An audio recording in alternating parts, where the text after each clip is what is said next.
အားလုံးပဲမင်္ဂလာပါခင်ဗျာအခုဖတ်ပြပေးမယ့်ဇာတ်လမ်းလေးကတော့စာရေးဆရာငင်းရဲ့တကားကောက်တန်ဆိုတဲ့နာနာဘဝဝတ္ထုလေးပဲဖြစ်ပါတယ်ခင်ဗျာဒီဇာတ်လမ်းလေးကိုဖတ်ခွင့်ပေးတဲ့ဆရာကိုလည်းကျေးဇူးတင်ပါတယ်ခင်ဗျာတကားကောက်တန်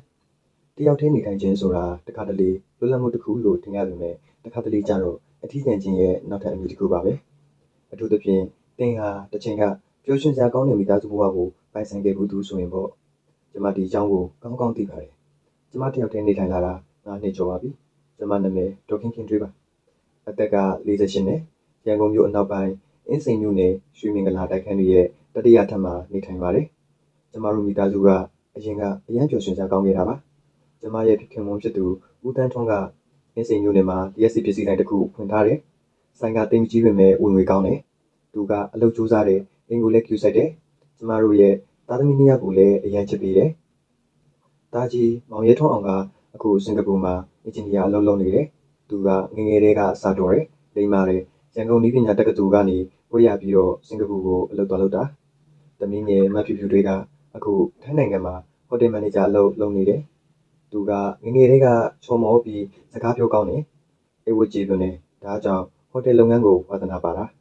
ာကျမတို့မိသားစုကအရင်ကတစ်လတစ်ခါလောက်အတူတူထမင်းစားကြတယ်တကြံဆိုရင်မန္တလေးကိုရဖို့သွားကြတယ်ညဘက်တွေဆိုရင်အေကန်းမှာအတူတူထိုင်ပြီး TV ကြည့်ကြတယ်ဦးတန်းထွန်းကကျမကိုမမေလို့ခေါ်တယ်ကျမကသူ့ကိုကိုကိုလို့ခေါ်တယ်မမေဒီနေ့ဘာချက်လဲကိုကိုကြိုက်တဲ့ငပိရီကျိုးပဲပေါ့ဟာမမေရဲ့ငပိရီကျိုးကအရင်အေးစိမ့်နေတာပဲအဲ့လိုလက်ရမျိုးကိုတတန်းလုံးစားကျင်တာဒါဆိုကိုမိမကိုဘယ်တော့မှမစွန့်ပြစ်နဲ့တော့ဘယ်တော့မှမစွန့်ပြစ်ပါဘူးမမေရဲ့ကိုမမေကိုတေးတဲ့တိချစ်သွားမှာပါဒါတွေကကျမတို့ရဲ့နေစဉ်ဘဝပါပဲရိုးရှင်းပေမဲ့ပျော်ရွှင်စရာကောင်းတယ်ဒါပေမဲ့ကန်တရားကအဲ့ဒီပျော်ရွှင်မှုကိုမျက်နှာသာမပေးခဲ့ဘူးလွန်ခဲ့တဲ့9 နှစ်ကဇန်နဝါရီလရဲ့အေးဆက်တဲ့မနက်ခင်းတစ်ခုမှာစတင်ခဲ့တာပါအဲ့ဒီမနက်ကဦးတန်းထွန်းဆိုင်ဖွင့်ဖို့စောစောထွက်သွားတယ်မမေဒီနေ့ညပြန်လာရင်မော်ဟင်းငါဝတ်ခဲ့မယ်နော်လို့ပြောပြီးထွက်သွားတာဒါဟာသူကျမကိုနောက်ဆုံးပြောသွားတဲ့စကားပါနေ့လယ်12 နာရီလောက်မှာဆိုင်ကနေဖုန်းဝင်လာတယ်ဒေါ်ခင်ခင်ထွေးဦးတန်းထွန်းဆိုင်ထဲမှာလဲကျသွားတယ်ဆေးရုံကိုအမြန်လာခဲ့ပါကျမအဲ့ဒီဖုန်းကိုကင်ထားရင်ကျမရဲ့ကဘာကြီးတစ်ခုလုံးရက်တန်သွားသလိုခံစားလိုက်ရတယ်ဆေးရုံကိုအပြေးသွားတယ်ရောက်တဲ့အခါဆရာဝန်ကကျမကိုပြောတယ်ဦးတန်းထွန်းကနှလုံးရောဂါနဲ့ဆုံးသွားပါပြီကျွန်တော်တို့အကောင်းဆုံးကယ်တင်ဖို့ကြိုးစားခဲ့ပေမဲ့မရခဲ့ပါဘူးဗျာကျမအဲ့ဒီစကားကိုကြားလိုက်တာနဲ့ကျမရဲ့ခြေတွေလက်တွေပျော့ကွေးသွားတယ်ကျမကျမ်းပြေပေါ်ကိုထိုင်ချလိုက်ပြီးအတန်ကုန်ဟစ်အော်ခဲ့တယ်ကိုကျမကိုထားမသွားပါနဲ့ဒါပေမဲ့ဦးတန်းထွန်းကဘာမှပြန်မပြောဘူးသူ့ရဲ့မျက်လုံးတွေကပိတ်ထားပြီးတော့သူ့ရဲ့ခန္ဓာကိုယ်ကအေးစက်နေပြီကျမသူ့ရဲ့လက်ကိုစုပ်ကင်ထားပေမဲ့သူကကျမရဲ့လက်ကိုပြန်မစုပ်ဘူးဇာပနာပြီးနောက်မှာသားသမီးတွေနိုင်ငံသားကိုပြန်သွားကြတယ်သူတို့ကကျမကိုသူတို့နဲ့အတူလိုက်ခဲ့ဖို့ပြောကြတယ်မမေစင်ကာပူကိုလိုက်ခဲ့ပါလားတာမမေကိုပြုစုမယ်မလိုက်ချင်ဘူးတာရဲ့မမေဒီမှာနေခဲ့မယ်မင်းတို့ဖေနဲ့တူနေခဲ့တဲ့ဒီအိမ်လေးမှာပဲနေခဲ့မယ်သူတို့ကျမကိုအတင်းမတိုက်တွန်းကြတော့ဘူးသူတို့ကျမရဲ့စိတ်ကိုနားလဲကြတယ်ဒီလိုနဲ့ကျမတယောက်တည်းကြံခဲ့တယ်နေ့ဘက်တွေမှာအဆင်ပြေပါတယ်အိမ်မကိစ္စတွေလုပ်တယ်ဈေးသွားတယ် TV ကြည့်တယ်အိမ်ဒီချင်းတွေနဲ့စကားပြောတယ်ဒါပေမဲ့ညဘက်ရောက်ရင်တော့ညဘက်တွေမှာတိုက်ခန်းလေးကအရန်တိတ်ဆိတ်တယ်အဲ့ဒီတိတ်ဆိတ်မှုကနိုင်ငံတွေကြားထဲကနေထွက်လာတယ်လို့ပဲကျမရဲ့အသက်ရှူတန်ကိုတော့ပြန်ကြားနေရတယ်ကျမဦးတန်းထွန်းရဲ့တပ်ပုံကိုကြည့်ပြီးစကားပြောမိတယ်ကိုဒီနေ့ဈေးမှာငါးကောင်းကောင်းတွေ့တယ်ကိုအတွက်ငပိရီကျူချက်ပေးခြင်းနဲ့ကိုတားကြီးဖုန်းဆက်တယ်သူ့အလုပ်မှာရာထူးတိုးတယ်တဲ့ကိုသမီးလေးဖုန်းဆက်တယ်သူကမကြခင်အိမ်ပြန်လာမယ်တဲ့ဒါပေမဲ့ဦးတန်းထွန်းကဘာမှပြန်မပြောဘူးသူ့ရဲ့တပ်ပုံတွေကအပြုံးကပဲကျမကိုပြန်ကြည့်နေတယ်ပထမဆုံးအကြိမ်ကြားရတာကလွန်ခဲ့တဲ့3 လလောက်ကပါအဲ့ဒီညကကျမအိယာဝင်ဖို့ပြင်ဆင်နေတယ်မိတွေမိတ်ပြီးအိယာပေါ်မှာလှည့်နေတော့တောက်တကားခောက်တန်3 ချက်ကျမအိယာပေါ်မှာထထိုင်လိုက်တယ်နေရန်ကနာရီကိုကြည့်လိုက်တယ်ည12 နာရီထိုးကနေကျမရင်ထဲတိမ်ခုန်လာတယ်ဒီချင်းကြီးဘသူတကားလာခောက်တာလဲဘယ်သူလဲကျမလမ်းဝင်မိလိုက်တယ်ဘသူမှပြန်မထိုးဘူးကျမအိယာတွေကနေထားပြီးတကားစီကိုရှောက်သွားတယ်တကားဖွင့်ကြည့်လိုက်တဲ့အခါအပြင်မှာဘသူမှရှိမနေဘူးဈေးကျန်လန်းကပလာချင်းပါပဲမိတွေကလည်းမှန်မှန်လင်းနေတယ်ဘသူမှမရှိဘူးကျမတကားကိုပြန်ပိတ်လိုက်ပြီးအိယာဘောကိုပြန်သွားတယ်ငါထင်မှဖြစ်နေတာပါလို့ကိုပြောမိတယ်ဒါပေမဲ့နောက်တစ်ညမှထကြရတယ်တောက်3 ချက်ကျ ကျမတကားပွင့်ကြည့်တော့ဘယ်သူမှမရှိဘူးနောက်တစ်ညညတိုင်းလိုတကားတစ်ခါတလေ3ချက်ခောက်တယ်တစ်ခါတလေ9ချက်ခောက်တယ်တစ်ခါတလေ2ချက်ခောက်တယ်ကျမအိမ်ကြီးတွေကိုမေးကြည့်တယ်ညဘက်တွေမှာတကားခောက်တန်ကြားလားသူတို့ကခေါင်းခါတယ်မကြားဘူးမင်းအိမ်မက်မက်နေတာဖြစ်မှာပါဒါပေမဲ့ကျမသိတယ်ဒါအိမ်မက်မဟုတ်ဘူးတညမှာကျမတကားမဖွင့်ပဲစောင့်ကြည့်နေခဲ့တယ်တောက်ကျမတကားခောက်တန်စီကိုပြင်းနေတာရှောက်သွားတယ်တကားကိုမဖွင့်ပဲတကားပေါက်ကနေအပြင်ကိုချောင်းကြည့်လိုက်တယ်အပြင်မှာဘယ်သူမှမရှိဘူးဒါပေမဲ့ကျမသတိထားမိတယ်တကားခောက်တန်ကအပြင်ကနေမဟုတ်ဘူးအတွင်းကနေလာတာတစုံတစ်ယောက်ကအိမ်ထဲကနေတကားကိုခောက်နေတယ်လို့ပဲကျမကြက်သိန်းတွေထားလာတယ်အိမ်ထဲမှာကျမတစ်ယောက်ပဲရှိတာ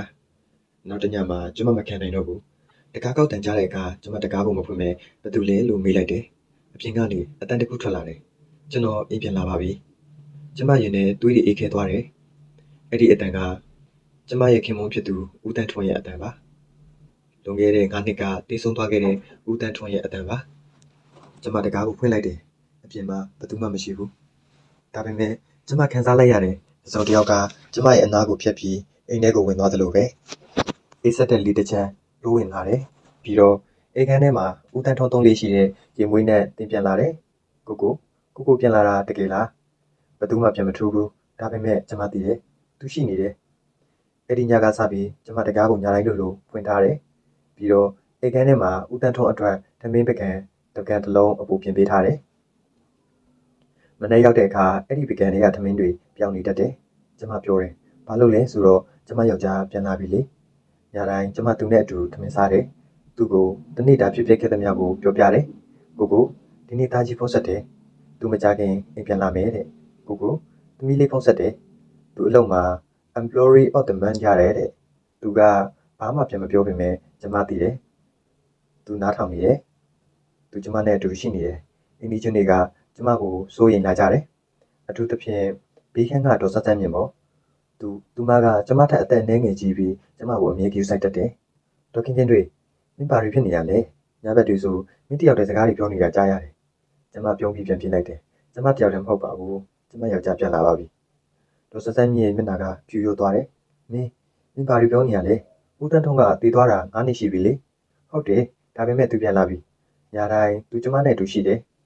ဒေါ်စတန်းမြင့်ကကျမကိုစိုးရိမ်တကြီးကြည့်တယ်မင်းဆရာဝန်နဲ့ပြတဲ့နဲ့ကျမမယူပါဘူးကျမယောက်ျားကတကယ်ပြန်လာတာပါဒေါ်စတန်းမြင့်ကဘာမှဆက်မပြောဘဲထွက်သွားတယ်တစ်ပတ်အကြာမှာတားကြီးနဲ့သမီးငယ်2ယောက်စလုံးရန်ကုန်ကိုရောက်လာတယ်ဒေါ်စတန်းမြင့်ကသူတို့ကိုဖုန်းဆက်ပြီးကြောင်းကြားထားတာမမေဘာတွေဖြစ်နေရလဲတားကြီးကမေးတယ်ဘာမှမဖြစ်ပါဘူးတာရဲ့မင်းတို့အဖေပြန်လာတာပါတားကြီးနဲ့သမီးငယ်တယောက်မျက်နှာတယောက်ကြည့်နေကြတယ်မမေအဖေကတည်သွားတာ9နှစ်ရှိပြီလေဟုတ်တယ်ဒါပေမဲ့သူပြန်လာတယ်ညတိုင်းသူအိမ်ကိုပြန်လာတယ်တကားခောက်တယ်ပြီးတော့ကျွန်တော်အိမ်ပြန်လာပါပြီလို့ပြောတယ်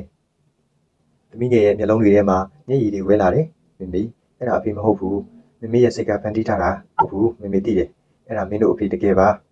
တာကြီးကကျမရဲ့လက်ကိုစုပ်ကန်ပြီးမမေဒါတော့မမေကိုဆရာဝန်နဲ့ပြမယ်နော်လို့ပြောတယ်ကျမကောင်းခါလိုက်တယ်မမေဆရာဝန်နဲ့ပြကြမလို့ပါဘူးမမေမယူဘူးအဲ့ဒီညမှာတာသမီတွေအိမ်မှာအိတ်ကြတယ်ကျမကသူတို့ကိုအိတ်ခမ်းမှာအိတ်ခိုင်းပြီးကျမကအိတ်ခမ်းမှာအိတ်တယ်ညတကောင်ကျော်တော့တကားခောက်တန်ထကြရတယ်တောက်ကျမအိတ်ရတွေကနေထားပြီးတကားစီကိုရှောက်သွားတယ်ဒီတစ်ခေါက်တော့တာသမီတွေလည်းလက်နိုးလာပြီးကျမနောက်ကိုလိုက်လာကြတယ်မမေဘယ်သူလဲတာကြီးကမေးတယ်မင်းတို့ဖေပဲကျမတကားကိုဖွင့်လိုက်တယ်အပြင်မှာဘယ်သူမှမရှိဘူးဒါပေမဲ့အေးဆက်တဲ့လေတစ်ချက်တိုးဝင်လာပြီးဦးတန်းထွန်းရဲ့ရင်မွေးနှံကလည်းတင်ပြန်လာတယ်တာကြီးနဲ့သမီးငယ်အော်တကြီးရက်ကြည့်နေကြတယ်ဟိုမှာမင်းတို့ဖေကိုမြင်လားကျမအေကန်တွေကကလက်ထိုင်ကိုညွှန်ပြလိုက်တယ်အဲ့ဒီကလက်ထိုင်ကဦးတန်းထွန်းအမြင့်ထိုင်လေးရှိတဲ့ကလက်ထိုင်ပါတာကြီးကကျမရဲ့လက်ကိုတင်းဆုပ်ထားတယ်မမေအဲ့ဒီမှာဘယ်သူမှမရှိဘူးရှိတယ်မမေမြင်ရတယ်မင်းတို့အဖေအဲ့ဒီမှာထိုင်နေတယ်မမေကိုပြုံးပြနေတယ်မိငယ်ကမျက်ရည်တွေစီးကျလာတယ်မမေကျေးဇူးပြုပြီးအဲ့ဒီအချိန်မှာကျမမြင်လိုက်ရတယ်ဦးတန်းထွန်းကကလက်ထိုင်ကနေထားရပ်ပြီးကျမစီကိုရှောက်လာတယ်သူကကျမရှိမှရပ်ပြီးကျမရဲ့ပါးပြင်ကိုလက်နဲ့ပုတ်တက်တယ်အေးဆက်တဲ့ထိတွေ့မှုပါမမေငါမင်းကိုပြောကြရှိတယ်ဘာလဲကိုရဲ့ငါမင်းကိုချစ်တယ်ဒါပေမဲ့ငါသွားရတော့မယ်ကျမရဲ့မျက်ရည်တွေစီးကျလာတယ်ဘာလို့လဲကိုကအခုမှပြန်လာတာလေငါမင်းကိုစိတ်မချလို့ပြန်လာတာမင်းတယောက်တည်းဘယ်လိုနေလဲဆိုတာသိချင်တယ်အခုတော့ငါသိပြီမင်းကောင်းကောင်းနေနိုင်တယ် သားသမီးတွေလည်းမင်းကိုပြုစုမယ်ဒါကြောင့်ငါသွားတော့မယ်မသွားပါနဲ့ကျမကိုကိုကိုလွမ်းတယ်ငါလည်းမင်းကိုလွမ်းတယ်ဒါပေမဲ့မင်းငါကိုလွတ်ပေးရမယ်မင်းငါကိုတွေ့တာနေရင်ငါမကျွတ်မလွတ်ဖြစ်နေလိမ့်မယ်မင်းငါကိုလွတ်ပေးမှငါငင်းချမ်းရာကိုသွားနိုင်မယ်ကျမမျက်ရည်တွေစီးကျနေပေမဲ့ကောင်းငိမ့်လိုက်တယ်ကျမကိုကိုကိုလွတ်ပေးပါမယ်ဦးတန်းထွန်းကပြုံးပြီးတဖြည်းဖြည်းမိန်ဖြောသွားတယ်ကျမကိုကိုကိုချစ်တယ်ကျမတူးတူးလေးပြောလိုက်တယ်ငါလည်းမင်းကိုချစ်တယ်မေမေပြီးတော့သူ့လုံးဝပျောက်ကွယ်သွားတယ်အဲ့ဒီညကစပြီးတကားခောက်တန်ကမကြရတော့ဘူးသမီးတွေကကျမကိုသူတို့နဲ့အတူနေဖို့တိုက်တွန်းကြတယ်ဒါပေမဲ့ကျမဒီအိမ်မှာပဲဆက်နေမယ်လို့ဆုံးဖြတ်လိုက်တယ်ဘာလို့လဲဆိုတော့ဒီအိမ်ကကျမတို့ရဲ့အမတ်တရတွေနဲ့ပြည့်နေနေလို့ပါကျမညတိုင်းကိုတန်းထွန်းရဲ့တပ်ပုံကိုကြည့်ပြီးစကားပြောဖြစ်နေတော့မယ်ဒါပေမဲ့အရင်ကလိုဝမ်းနေတဲ့စကားတွေမဟုတ်တော့ဘူးကိုကိုဒီနေ့သားကြီးဖုတ်ဆက်တယ်သူမကြခင်ပြန်လာမယ်တဲ့ကိုကိုဒီနေ့သမီးလေးဖုတ်ဆက်တယ်သူရည်စားရနေပြီတဲ့ကိုကိုကျမကိုကိုကိုလွမ်းတယ်ဒါပေမဲ့ကျမအဆင်ပြေပါတယ်ကျမသိလိုက်ပါပြီ။အဲဆိုတာတစ်ဖက်လူကိုလွတ်ပေးခြင်းသာမကဘူး။ကိုကိုကိုလည်းလွတ်ပေးခြင်းပါ။ကျမဦးတန်းထွန်းကိုလွတ်ပေးနိုင်ခဲ့ပါပြီ။ပြီးတော့ကျမကိုလည်းလွတ်ပေးနိုင်ခဲ့ပါပြီ။အဆုံးထိနားထောင်ပေးကြတဲ့ရောက်ချင်းစီတိုင်းကိုတူခင်ကျေးဇူးတင်ပါတယ်ခင်ဗျာ။ဗီဒီယိုလေးကိုသဘောကျတယ်ဆိုရင် like and subscribe လေးနှိပ်သွားပေးဖို့တောင်းဆိုပါရစေခင်ဗျာ။ကျေးဇူးတင်ပါတယ်ခင်ဗျာ။